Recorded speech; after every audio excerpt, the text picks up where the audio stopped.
Hello and welcome to Record Sports Hotline Live. My name is Daniel Caw and I'm delighted, over the moon, enthralled to be joined tonight by my fellow colleagues, Keith Jackson. Keith, how's it going? Yeah, all right.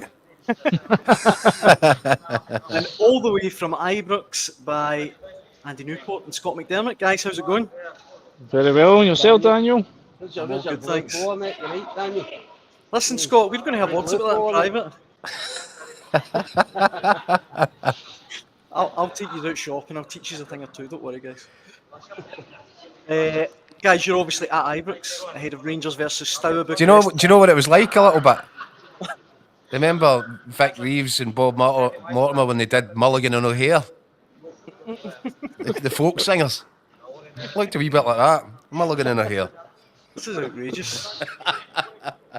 This is absolutely outrageous. Listen, Right, sorry, we don't want to knock you off your side. Carry on, Daniel. You were saying you try and look good for the Hotline masses. And this is what you get. Anyway, guys, you're at Ibrox, obviously. Rangers Steaua Bucharest. Massive game tonight for Philippe, Clement, I think more than anyone else. I mean, Andy, I asked Scott and Keith earlier on in the week if they thought the tide had turned on Clement. What's your opinion on that? I think whatever section there was that have had enough of the manager, I think it's growing, and it's growing by the game, especially if they're dropping results, dropping points as they were at the weekend. Listen, I think the manager himself has spoken this week about the job he's had, the challenges he's had to face since coming in.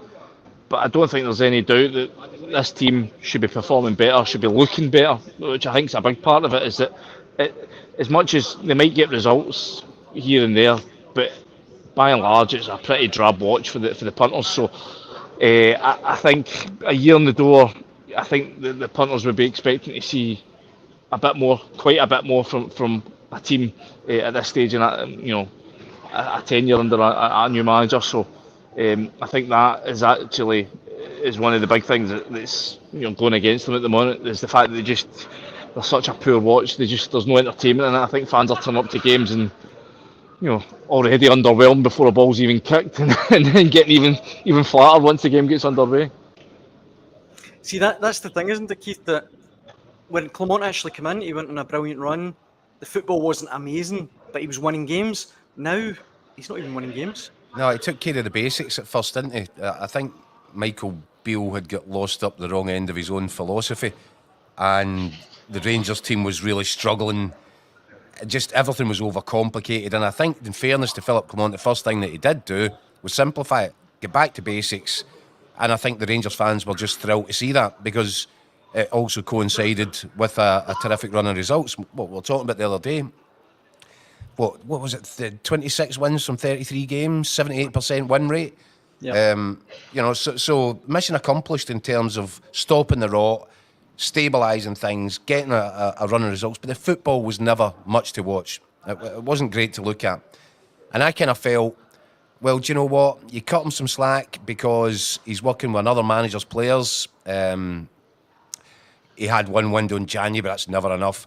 So then it goes into the summer, and you expect after the end of a kind of 6-month season, if you like, and then the start of the next one, his first full season, I expected to see his signature on the team and on the style of play. It's the exact same stuff as last season, and arguably with less talented players. Keith, I'm really sorry, I need to jump in, because obviously at the moment Hearts are playing Omonia Nicosia in their Europa Conference League match. They went 1-0 up, Alan Forrest with Fantastic. the opener at Tynecastle. So Hearts won, brilliant. Omonia nil. Sorry, go on, Keith. No, I'm just saying that so it's the same quality of football with a lesser quality of player within the system. And it's nothing, Keith, it all adds up to nothing. Keith, I couldn't agree with you more. You look through the squad right now, to a man, Rangers look weaker in pretty much every department. I mean, I saw somebody asking the question of, why are Rangers, the game here a couple of weeks back against Lyon, why are Rangers incapable of getting the kind of results that were the hallmark of the team 2-3 years ago? And so when you look through the team that played in the Europa League final, there's not a player right now that would get in that team that started in Seville. And obviously that might sound obvious, but I think that says a lot about why Rangers are where they are.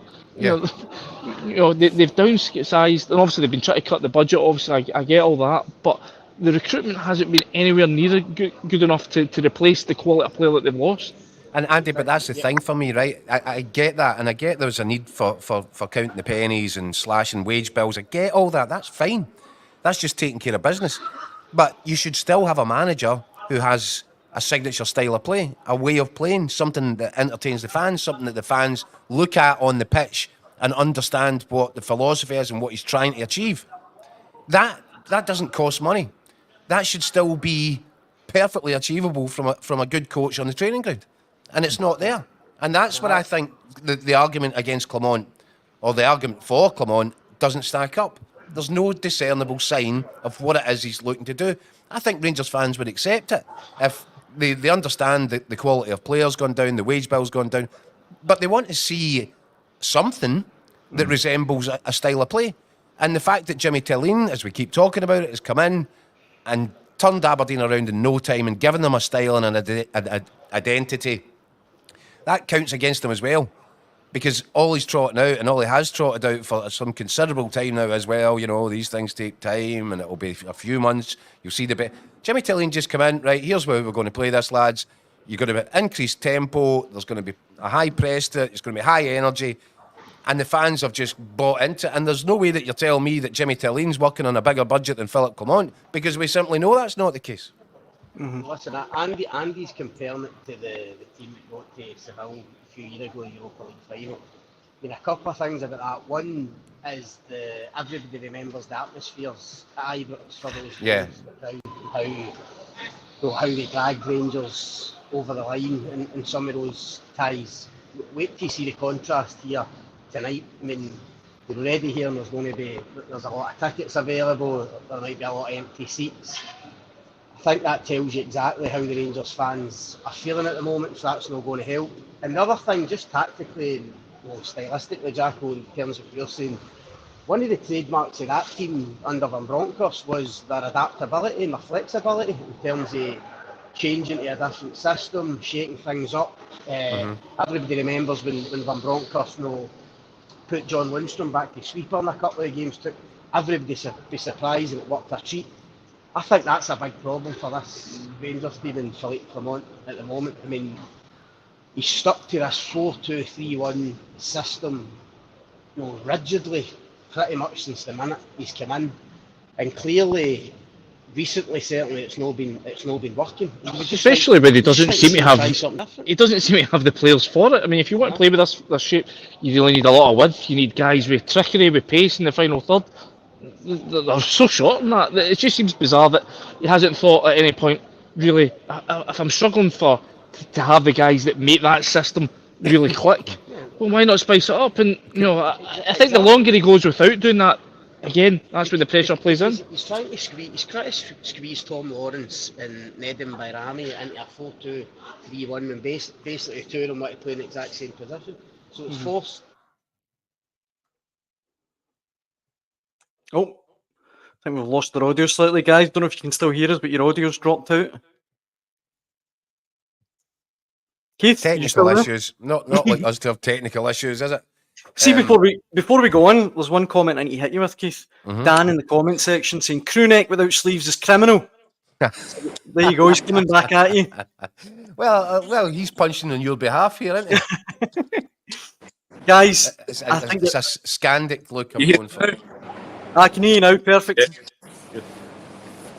Aye, well, look, I'll throw a couple of comments at you guys because we've had plenty in on, I nearly said Eric Ten Hag there because Robbie Patterson in the comment section says, I think Rangers are up against it tonight.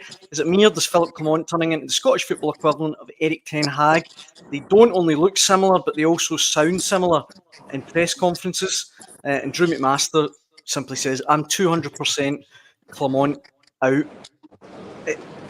If he doesn't win tonight, and I know, tangibly there's not a great deal on the line, but for Clement, every single game feels crucial right now. Well, there is a lot on the line here. If Rangers will want to go as far in this European competition as they possibly can, in order to do that, this is one of the most winnable games they've got in the initial section. 3 points is absolutely crucial for them. And especially, this is a club right now, we know about financial issues and every pound's a prisoner. Well, you know what? Having a good extended run in European football will help the bank account. So I Keith, think there is. Sorry, I need to jump in again. Hearts have scored again Brilliant. against Omonia.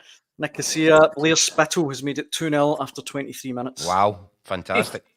Keith, don't you just think, though, that the fact that they're operating without a permanent chairman, the fact they're operating with a CEO, the fact they're operating without they shouldn't be operating without a director of the director of football aspect, do you not think there's just going to be a point where they're just going to go, well, no, we can't sack the manager, we can't add another vacancy into the pile.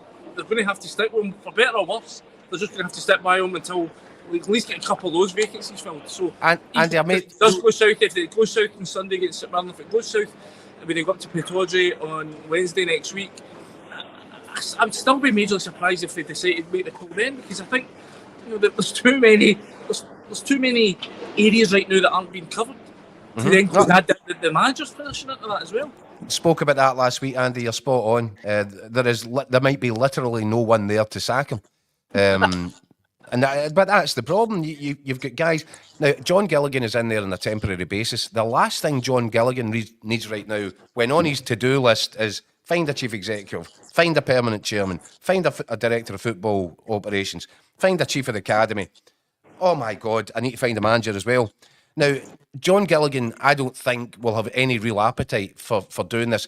But I keep coming back to it. Boris Johnson used the term, when the herd moves. The herd is moving right in front of their eyes right now. And it's moving against the manager. And Andy, I hear you, but I tell you now, if Rangers could win tonight, Rangers could beat St Mirren at the weekend.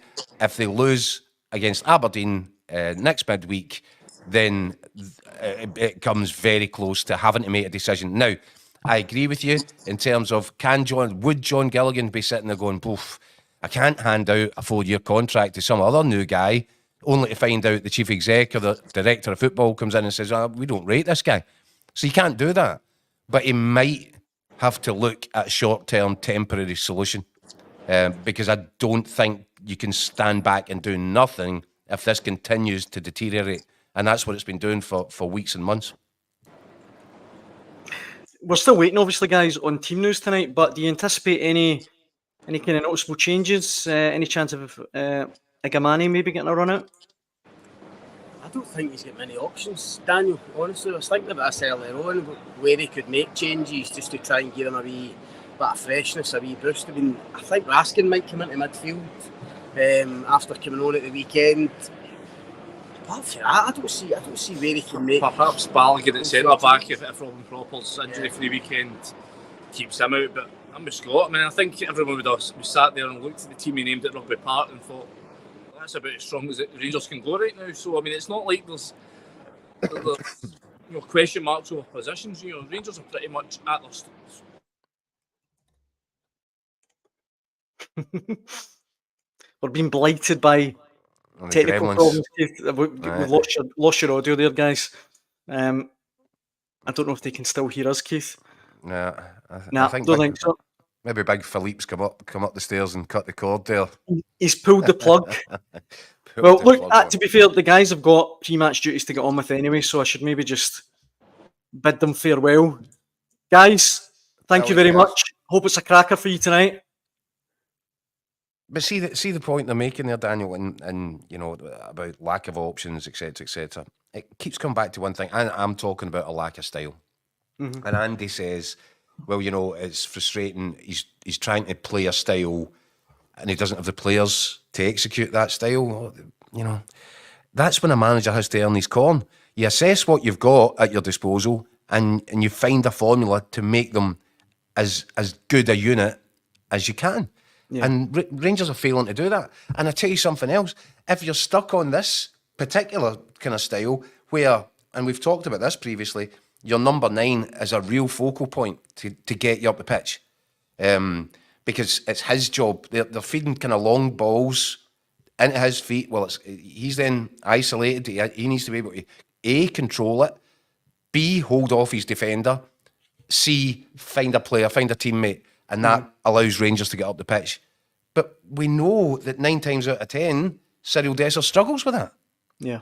And there is no alternative to Cyril Dessers. So, I mean, I actually think it's mismanagement. I think it's gross mismanagement now. And I don't see it improving.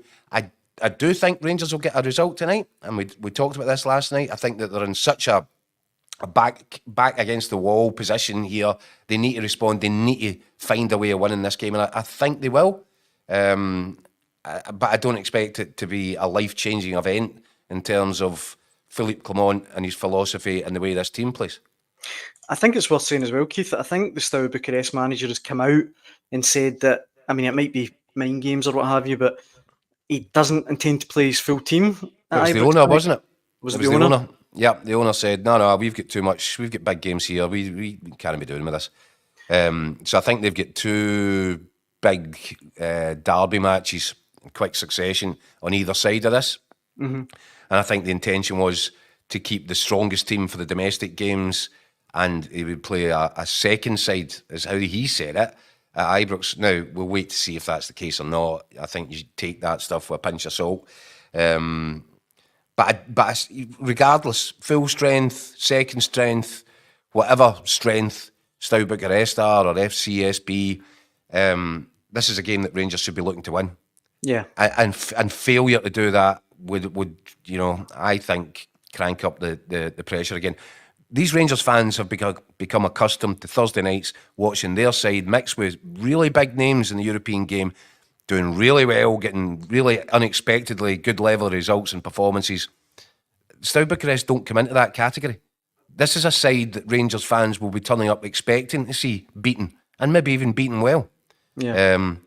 And anything less than that will again leave more questions than answers where Philippe Clement is concerned. I think Bucharest tonight, St Mirren at the weekend, and of course Aberdeen in that mouth-watering clash next Wednesday. I think those 3 games, Keith, if anything short, really, to be honest, of 3 victories, and he's going to be under humongous pressure. I mean, I can't even begin to fathom the level of pressure that he's going to be under if he fails to beat Aberdeen and or St Mirren, and of course tonight. Do you know what I was thinking, right? And because I've heard this, and Brendan Rodgers used these words recently, and Clement repeated them, I think, yesterday, where he says, it's a disparaging way to say you guys don't know what you're talking about. You've never been a player, you've never been a manager.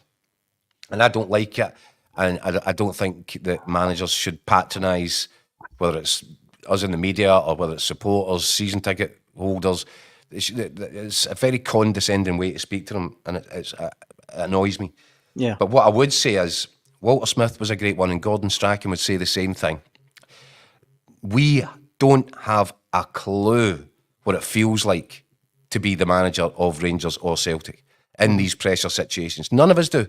They're the only guys. Now, we can all talk, and we can all look at a game of football, and we can see what a partner play looks like, and what high press looks like, and what it was look like to break through lines from the middle of the pitch, and etc. etc. Everybody is entitled to have an opinion on that because we've all watched football, but none of us have an idea, the first clue, what it feels like to be front of house at Celtic or at Ibrox, and especially at a time when things aren't going well. And that's where you do have to cut a little bit of slack. That this is an incredibly intense period now. Walter Smith and Gordon Strachan would again say the same thing. After an Old Firm match, for example, Walter Smith would always make sure he went out of his way, sat down with his opposite number, had a glass of wine, a beer, or whatever, and he just wanted to spend time with that guy, because more often than not, Walter Smith would have probably just beaten him. But he knew what that meant to the guy who was standing in the opposite dugout. And those 2 people would be the only men in the room. The backroom staff would be in there as well. But those 2 people had the connection of knowing exactly how the other guy felt. And that's where the use of that phrase, where it does apply. Brendan Rodgers would be correct to use that phrase when talking about, we don't have a clue what the pressure is like to front this up, and we don't have a clue what that's like for Clement. So we can talk about pressure building, but actually it's pretty hard to quantify or to guess how it feels to be that man in that moment in the firing line. And some people struggle to react to it and to cope with it. And I think we're getting signs of that from Philippe Clement, distress signals. Yeah. I mean, I think it was Scott that said last night's show that, people can scoff at the standard of Scottish football on the continent, what have you. But as you just said there as well, Keith, Celtic and Rangers in particular, it is an extremely unique, place to work in. Environment, yeah. Environment, aye. I mean, I don't think Clement, you talk about style, I don't know what his style is. I do think he deserves some of the stick, but I think you make a good point in the sense that, it's so hard to envisage. How do you go to your work underneath that pressure? It must be tough. It's the intensity of the spotlight. Aye. And some people really struggle to deal with that. And that's what I was trying to say. And I know we were making a joke last night about getting, the bar bill for 4 gin and tonics in the Café de Paris in Monaco Main Square. And that was the sort of extent of the pressure that Philippe Clement was feeling in his previous job. And you can laugh about all that, but it is true. And when you come to Glasgow, I mean, nobody cares in Monte Carlo. I mean, they might have a snide dig about the club car if you're only driving about in a Volvo and they've got the supercars and all, but there is no real footballing pressure in that position. Yeah. Yes, you've got to answer to a board. Yes, you've got to try and get the best results that you can, but you're not in this frenzied environment that we have here. Where it matters to everyone and everybody wants to have a say and everybody wants to stop you in the street and let you know where you're going wrong. You can walk about the south of France, nobody cares. It's just not like that here. And there are some characters who struggle with that, who struggle with the intensity and whose decision making can start to wobble. The way that you deal with certain pressure situations can become a bit flaky, and gradually, bit by bit, as the pressure cranks up all around you, you can start to crumble. We've seen it time and time over, and we will continue to see it in the years to come on both sides of the city. It's just what it is, and you can either cope with it and adjust to it and thrive on it, or you start to wilt. Andrew Brownlee in the comment section has written in saying the current state we're in is not Clement's fault. He doesn't have the money to buy good quality players. The board is to blame for what's been happening. I do think there's a bit of truth in that, but you made the point earlier. The board aren't sitting down with the tactics board exactly. inside the dressing room saying, right, here, I want us to play this formation. I want it to be turgid. I don't want any high intensity. Don't make it look as if you really want to win this game either. If we could misplace 5-6 passes in the first 10 minutes, that would be great. And you can't blame the board for any of that. I'm not saying Clement's asking for that either, but what is he doing? There has to be something there. You have to see a sign from him that in order to back him, you need to see, because there's where he wants to take this team. Mm-hmm. I don't see any direction. And I'm... if whoever that was there that left the comment wants to comment back and tell me, what is the direction?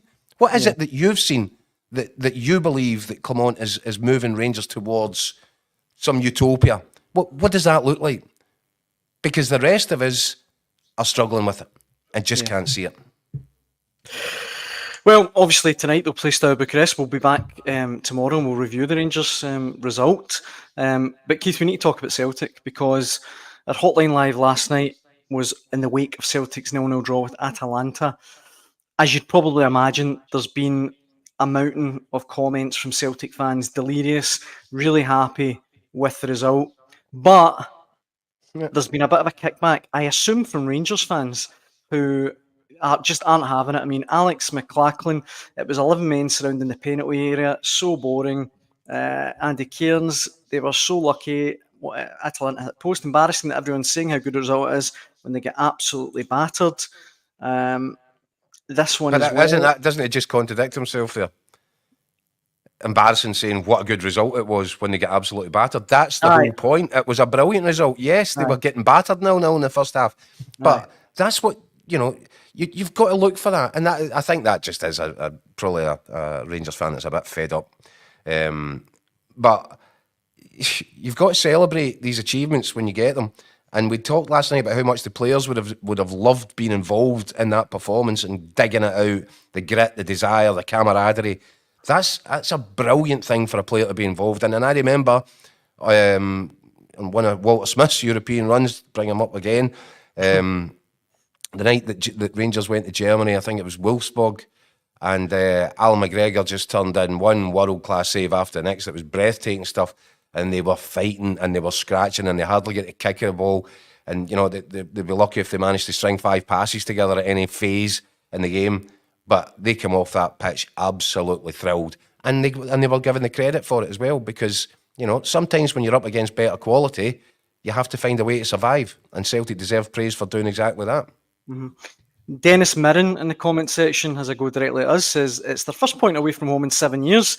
The way Daily Record are acting, you would think they won the Champions League last night. If Rangers play like they did, the Record would crucify us. I mean, the reason why I'm putting these up, Keith, is because I actually think it makes them look really silly, because it's just silly. It's a silly thing to say. The Europa League holders, Atalanta, they're one of the best teams in Europe. I don't think that's an exaggeration. David Flood writes in saying Atalanta are the top scoring team in Italy. They ended Bayer Leverkusen's record unbeaten run to win the Europa League. Why shouldn't Celtic be happy to deny them on their own patch and come away with a point? If Celtic were better with the ball, they could have scored in the counter. Celtic are in a decent position to qualify with 3 home games to come. That's the thing. Not only did they get a point, it was a clean sheet as well. I think that's, you know, a really important point to make. Yeah, I agree with every word that was just said there. That's exactly the perfect summation. And yes, our first Champions League clean sheet away from home, on the road in, what did we say, 7 years? Yep. So loads for Celtic to feel good about there. Absolutely loads. Yeah, and I mean, look, we talked about it a lot last night, but in the comment section today, some of the comments we've been sent in, it's Austin Trusty who seems to be getting a lot of the praise. Superb performance from the lads last night. Big Trusty was immense at the back. Barry O'Brien. Trusty was like prime Paul McGrath last night. Absolutely immense. Mark Nicholas Moore says, what an absolutely stunning, outstanding, world-class performance, proving Dortmund was a fluke, and this Celtic team can make the top 8. I don't know about the top 8, Keith, but you look at this, I know we've disagreed with the old stats predictions previously, but I did see on UEFA's website that if Celtic win their win 2 games from the remaining 5, they've got a 99% chance of qualifying. The Boffins say. I mean, to be 2 wins from 5 games and you're through, that, you know, you can't say fairer than that. Yeah, but let's not get ahead of ourselves here, because this is Celtic in the Champions League, and there's a track record here for just when you think things are working out, they've got a nasty habit of coming back and biting you right in the bum. But that doesn't change the fact that what was said since the start, and since I look at the fixture list, that these games, 2 of the remaining 3 home games, look really winnable matches for Celtic against Bruges and Young Boys. And do you know what? If they can take a point, as Scott said last night, if they can take a point against Leipzig, that's not a bad result, even though it's at home. Where are you at that? You're sitting in 4 just now, 5 after Leipzig. Well, if you win the 2 games that we've just talked about, 6, 11 points, well, you're home and hosed. In fact, at that stage, you might even be aiming a little bit higher than just getting into the playoffs. Yeah, I mean, Mark Moother in the comment section saying the top 8, and I do think that's maybe a wee bit fanciful, but you never know. I mean, this league section is kind of what's new. Obviously, it's shaping up a bit weird. And Celtic have been handed a good set of cards, haven't they? Yeah, You know, it could have been so much worse. So make the most of it. They are making the most of it. And, you know, something I said right at the start, going back to this, before the first ball had been kicked, beat Bratislava, get 3 points in the bag, you might still be sitting in 3 points, 3 games in, because Dortmund, and the way the Dortmund and Atalanta trips fall. And even if you were sitting in 3 points, 3 games in, you're still in a good position. The fact of the matter is Celtic are better than that, 1 point better than that. So, yeah, really, really strong. Really big chance. Alan McColgan's written in, saying, "There's nothing gutsy or brave about parking the bus and dragging a half-decent team down to your level. I think someone once called it anti-football." Look, Alan, if you're watching, right, there's no way you believe that. There is absolutely no chance, if you're a football fan, that you actually think that was a rotten performance from Celtic, anti-football. They went away to a team, one of the best in the continent, and got a really respectable point. Well, you say that, Daniel, right? I remember again, and this is the third time tonight I'm going to bring up Walter Smith's name. I remember on one of these European campaigns, I think they got Barcelona in the Champions League, and it was Messi's favourite, a famous quote after the match. I can't remember, what was it, a 0-0 at Ibrox? And Messi said that this was anti-football. And of course that created such a headline. This is the greatest player in the world, saying that, you know, Rangers are trying to get the game stopped. And I spoke to him about that at the time. I said, "What do you make of that, Lionel Messi saying anti-football?" He says, "Well," and I won't use any expletives, but suffice to say, he said, "Yes, he's right, he's spot on." It was. But he wasn't embarrassed about that. He says, "What do you want me to do? Do you want me to open up against that team with Ronaldinho and Xavi?" And so he had to come up with, and that's the secret of good management. When you know that you don't have the same quality at your disposal as what's on the other side of that pitch, come up with a way of stifling them, stopping them playing, and getting the result that you need for your team. That's great management. Yeah, and I think Celtic have been crying out for not only a result like that, the first away point in 7 years, but a performance like that as well. I mean, a lot of people were doubting whether or not Celtic even had that in them under Brendan Rodgers. Yeah. So I think it's anyone kind of downplaying the significance of it is kidding themselves on. Going back to time. Sorry, go on, Keith. No, people will want to be critical of the footballs. That was rubbish. But, you know, Rangers would bite your hand off for a result like that away to the team that won the Europa League last season, top scorers in Serie A, as people have been saying. That's a bite your hand off result. And it doesn't matter what the performance looks like as long as you take that point away up the road.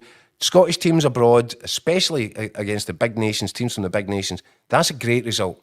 And, you know, they wouldn't be saying the same thing if their team had just went and done it. But, you know, let's. I get it that nobody likes to congratulate the other side where this rivalry is concerned, but let's try and keep it real, guys. Let's try and take a look at realistically. We need our clubs to try and get a respectability in European football. And, you know, Rangers have been carrying the flag for actually a few seasons on that front. But that's great to see Celtic getting a performance and a result like that. Of course it is. Amen to that. Right, before we wrap up, Keith, back to Tynecastle. It's still Hearts 2, Omonia Nicosia 0, Alan Forrest and Blair Spittle with the goals after 16 and 23 minutes. And I'm probably leaving it a little bit late to tell you I tipped a 3-1. You still get your money on it, I guess. Aye, absolutely. It definitely looks like Hearts have got the famous new manager bounce under Neil Critchley. And what a time to get it with Hibs at the weekend. Yeah, and if they can keep going tonight, maybe make that lead even more emphatic, they'll be flying by the time they run out against Hibs at the weekend. You know, a big difficult moment for Hearts when Critchley came in the door. Well, it looks to me very much tonight as if he's taking care of business with 2 wins from 2. Can't fault that. The computer was right. They crushed the data impeccably. And I should say the half-time whistle has just gone at Tynecastle, so 2-0 to Hearts against Omonia Nicosia. Good, and by the way, that's brilliant as well. We need everybody to come at the party here. If Hearts can get another win for a Scottish club in European environment, that's great news. So fingers crossed, and let's hope that there is at least one more goal. 3-1. Sounds good. Here. Keith, I think that brings to the end of Thursday's Hotline Live with Record Sport. If you sent in a comment, thank you very much. We appreciate it. And we'll be back to do it all again. On Sunday, actually, not tomorrow. On Sunday, following the Premiership weekend. Keith, thank you very much. You're welcome. And thanks for watching at home. Cheers.